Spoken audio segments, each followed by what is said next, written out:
And hello and welcome to the Northcast. This here is going to be a cast from the Dreamhack quarterfinals, is that it?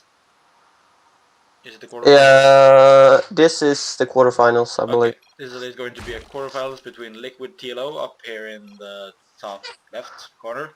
I know my English, I got this.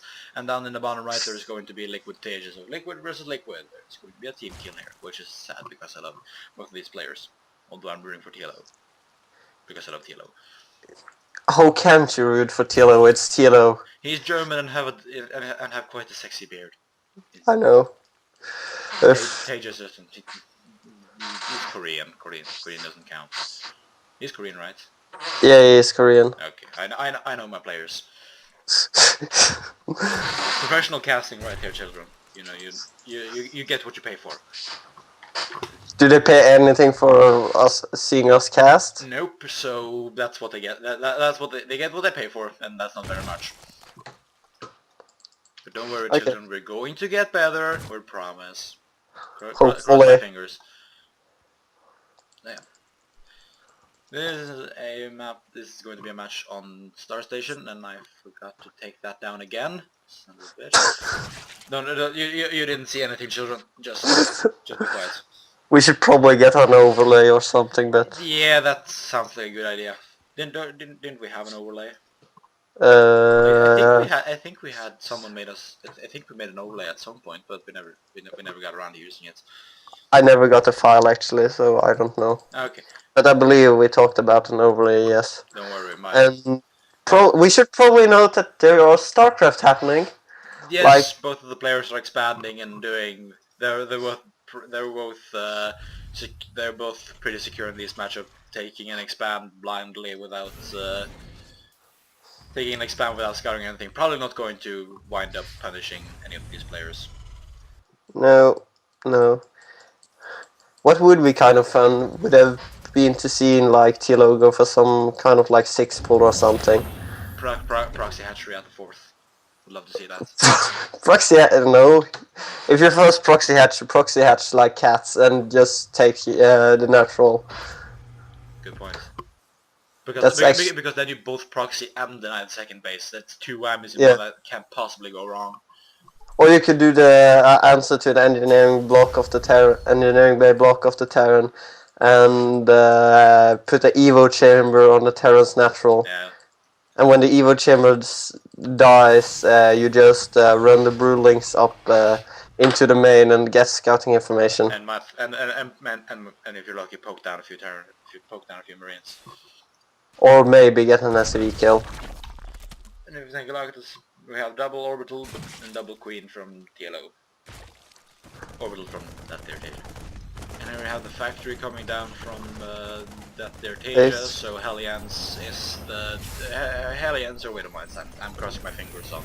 Crossing my finger on the Widow Mines, but it's probably going to be Hellions. He's probably going to play Widow Mines in late game, like the standard of every Terran ever. The last months. Since the Swarm. Since the Swarm came out. Like how this, like the Surge expansion, but it wound up being Terran who got the fatty upgrades. Although Swarm host and all the Ultralisks have become quite beefy and quite scary.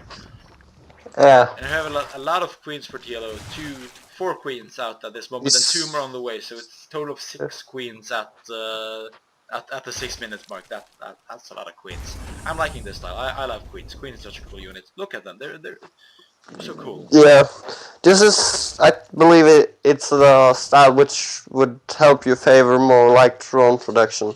Was a bit disappointed that the fancy Swarm Queens skin from the campaign couldn't be used in online play, because I thought those queens were so cool.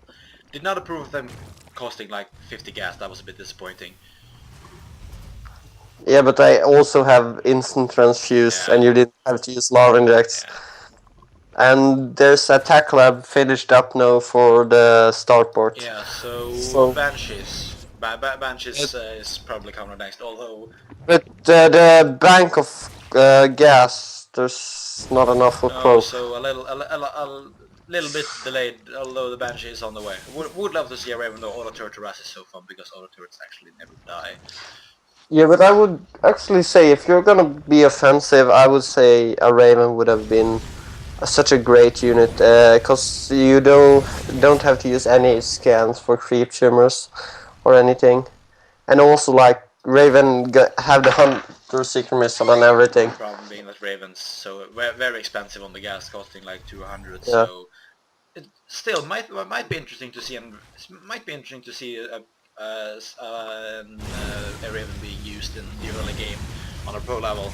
I would love to see that. That would be pretty cool. Actually, I believe it's kind of used in Terran vs Protoss and Terran vs Terran because of cloaked banshees and because of DTs. The Ravens might actually become more viable with if the banshees get that cost decrease for cloak.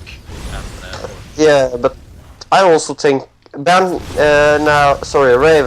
is actually one of the better units in the game. Yeah, People just have to use it. The Hunter Seeker missile, it's a bit wonky, it's a bit weird how to use it, but still it might work. And then we have a Viking on the way, a Viking for Teja going around Overlord hunting, as well as the Banshee in the main. The Banshee in the main right here, battling the Queen. This might... Oh, Teja's not looking at this, so he might lose the Banshee right there. A very unfortunate there for Teja losing that Banshee.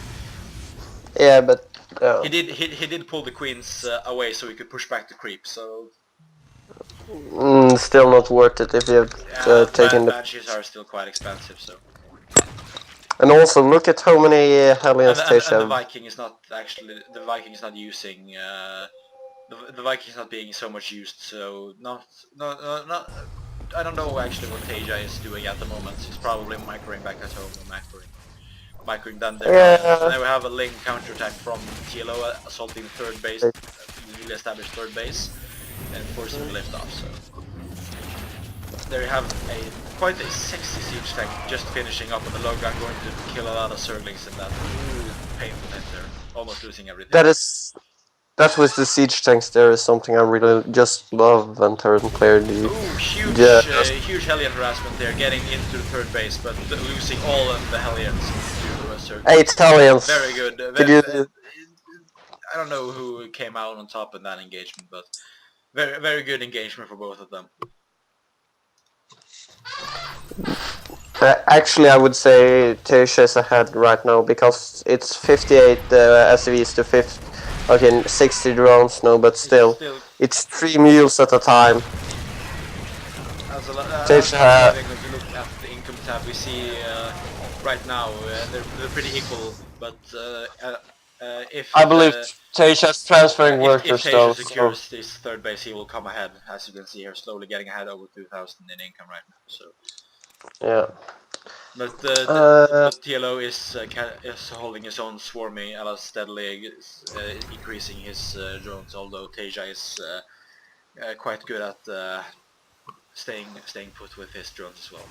SCVs, I think. 8 mutas in production. 8 mutalisks in production, yes. And attack upgrades. And the centrifugal hooks for the baneling. So we might see. And we might see quite an aggressive stand from TLO. It's quite difficult when you cast. I'm figuring more and more out. Yeah. It'll be interesting to see how TLO if he managed to use these mutalisks to great effect, because Teja is producing a lot of marines and already have two attack on the way, and TLO does not have any upgrades for his mutas yet. He has 1 attack on the way, but... Yeah, but the point of mutas is they are so ridiculously fast, especially when what you talked about just now with the HOTS coming out. The mutas have actually a movement speed of 4, when marines have a movement speed of 2.25, if I'm not mistaken. The fact is that mutas are annoyingly fast, and they're actually impossible to catch, so... And also have an insane regen. I demand muta nerf and marine nerf and widowmane nerf. Actually every unit in the game needs to be nerfed. They need, like... I feel like the only units you should be able to build should be workers. Not even queens should be allowed. Queens don't die to Hellions, so they need to counter slight units. But then the Hellions need to be nerfed so they don't do extra damage versus light. So What about the Halberds? well, they just need to be removed. So I don't think we could work as balance designers for No, Blizzard. we will probably just we'll probably just shut down the game. It's too damn we'll make it a unbalanced. single player only game. And here we see Teaja trying to drop TLO, but he's spawning him with his sling baneling ball. So good reaction by Teaja, though not losing his medevac nor any of his marines. So good play on both. Very good players here. And there we have Teaja mounting an attack here on the right side of TLO's base, moving towards the 4th base as well. When 2-2 finishes. This is going to be quite a powerful attack. The Widow Mines are moving up and doing quite a lot of damage to the Zerglings. Still wish you could see how many kills they had though. Who made this? Who made this UI actually? I wish to know. This is actually in the arcade. It's cause it's quite difficult to make. You can make custom UIs like you see here, but it's quite difficult. Yes, it's like Eric's custom maps. They're not very good, are they? They would be good for Brood War though. It would actually be like Brood War because like in Brood War there were some spawns that would just if you got those particular spawns then you just lost the game. Yeah. So yeah. Wasn't it like maps where you could actually bombard your opponent's siege? Yeah, if you had siege, No, your opponent's main line from siege from your own main or something. You could siege your opponent's main from your natural or something. It's something quite insane. There we have Asia taking out TLO's 5th base. Quite a nice victory there. But the banelings are rolling in, doing quite a lot of damage to Marines, but good splits. Oh! Huge Widowmine hits though, and that was the sealer for TLO losing the game to those Widowmine hits. And we're just gonna jump into game 2 at once. Thank you for watching this, and we're hoping that you will watch with us in the next game as well. So thank you for watching.